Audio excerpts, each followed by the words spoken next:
نحمد و نصلی علی رسول الکریم اما بعد بسم اللہ الرحمن الرحیم۔ بھائی محمد رضوان صاحب پوچھتے ہیں کہ ہمارے علاقوں میں ایک بری عادت ہے کہ لوگ جو ہے ایک دوسرے کو برے ناموں سے پکارتے ہیں، تو اس کا کیا حکم ہے شریعت میں؟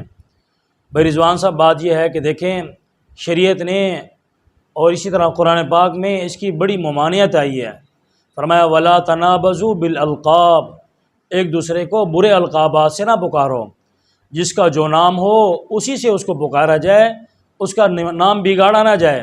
مثال کے طور پر کسی کا رنگ سانولا ہے تو اس کو کالو کالو کہنا شروع کر دیتے ہیں، اور اسی طرح جو ہے خوبصورت بچہ ہے اس کو پپو پپو کہنا شروع کر دیتے ہیں، گڈو کہنا۔ لیکن یہ بات یاد رکھیں، سب سے پہلے جو نام بگڑتا ہے وہ گھر سے بگڑتا ہے۔ گھر والے پہلے اس کا نام بگاڑتے ہیں، بعد میں پھر بستی والے علاقے والے بگاڑتے ہیں۔ تو ہمیں چاہیے ایک دوسرے کے ناموں کو نہ بگاڑیں، شریعت میں اس کی ممانعت آئی ہے۔ اور کسی کا ایسا نام بگاڑنا کہ جس کی وجہ سے اس کی دل آزاری ہو، یہ ناجائز ہے، اور دل آزاری کرنا کسی کی یہ بہت بڑا گناہ ہے اور فسق شمار ہوتا ہے۔